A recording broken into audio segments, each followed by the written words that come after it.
There's no money in changing the pipes. There's no money in changing all the pipes. You could explain it better than me. Well, I was doing a little study, like for instance, and I talked to Dr. Laura. She straightened me a little bit about these pipes they make in Utah. They're big, like a plastic, not plastic or whatever. I know they're going to say, well, the frost line and all this shit. But they have turbines in them. So not only are you running water, but it's causing electricity through these turbines. Why in the fuck aren't you looking at this? You know, they had a guy come in from California says, I'm willing to give you free pipes. Of course, we know there's always something with that word free. But we got a little bitty neighborhood, 4 blocks wide, 3 blocks long. He's going to give it, put it in here and let's test it. Let's see what it's going to do. What do we got to lose? My ideal is this: why haven't the Bladders been here? Why hasn't the Army Corps of Engineers been here? Why are we still carrying these fucking cases of water? Her mother can't even open a bottle. Why are we still doing this? Because there's money. There's a Nestle scam connected with Snyder. Can you explain the Nestle thing? Yeah, there's much more. His wife is on the board of... You got to explain names. Munchmore is Rick Snyder's chief of staff? Yeah. Right. I don't know if he still is, but at one time. And his wife is on the board or whatever it is of Nestle's. So hence... No conflict of interest. Yeah, there's a connection there because there's even some email mentioning how they'll use Nestle's and another guy from Absolpure or whatever. This is a big scam, and I look at it like this. What were the gas prices like when Bush was in office? When he left, they went sky high. Look at the water now. You're paying for water. We're Michigan. We're surrounded by fucking water. I mean, I go up tubing on the Asaba River. I can dunk my face in it, literally. There's springs, which... Nestle's got their claws in that up there, and they're making millions of dollars, and we're sitting there suffering. Something's wrong here. But also, you asked why don't they change the pipes? They are going to change the pipes to KWA, the privatized pipes, because it's a scam, and it's not just Republicans. No, it's Democratic Dems congressmen are in there big time. Yeah, Dems are in there too. Keep the questions coming, guys.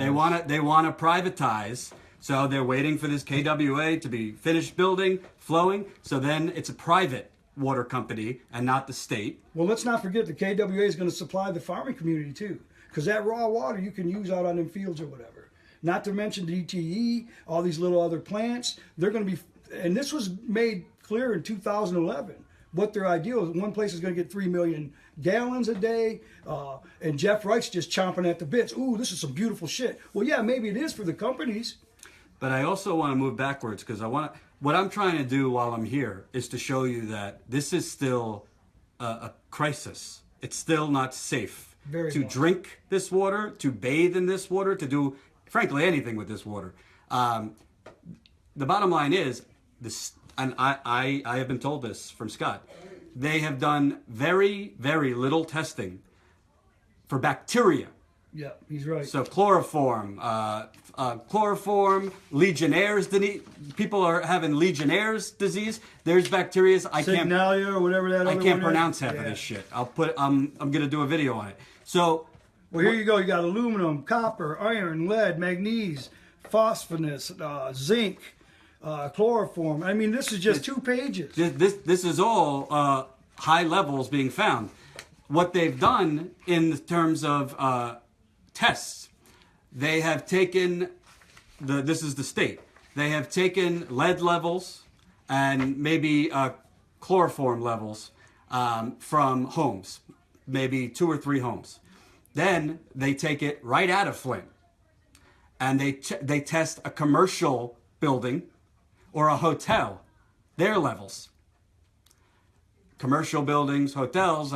It's comparing apples and oranges.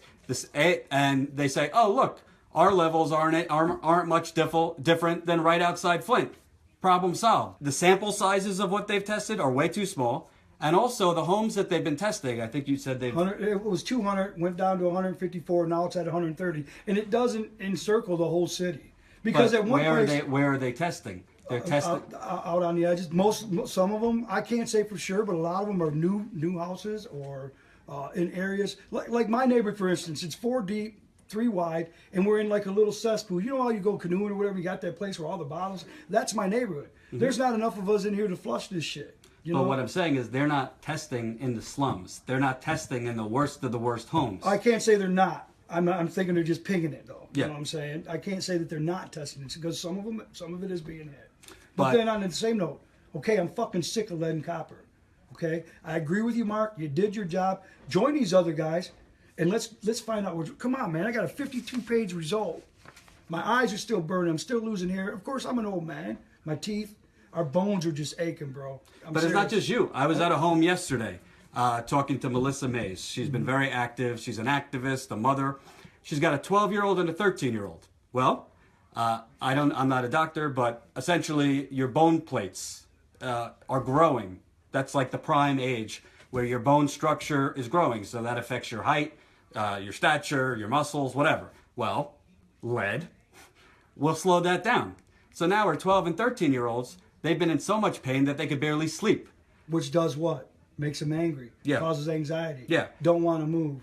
They're in pain nonstop. They had to do months they had to do months of extensive physical therapy just to get their stunted bone plates to, I don't even know if they've gotten up to normal, but they're basically walking around hunched over because the lead has stunted their structural plates. That's 12 and 13-year-olds.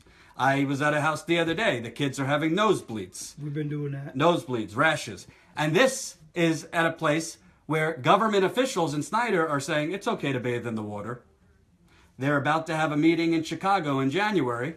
We don't know. They're going to tell us the water's good. You can mark your word on it. The EPA is going to be there. The state's going to be there. The city's going to be there. The residents won't be, though. The residents. You ain't going to see a guy like me in there. Right. Because they don't want to hear from us. Right. So basically, the bank robbers and the rapists are holding a meeting, and the bank that got robbed and the rape victim won't be in there. No. And you think I'm being dramatic, but that's essentially what's happening. And that's how it's been all along. They'll create a committee, and I told them one time, that's when I almost got arrested. Raise your hand if you're from the city of Flint. 3/4 of them couldn't.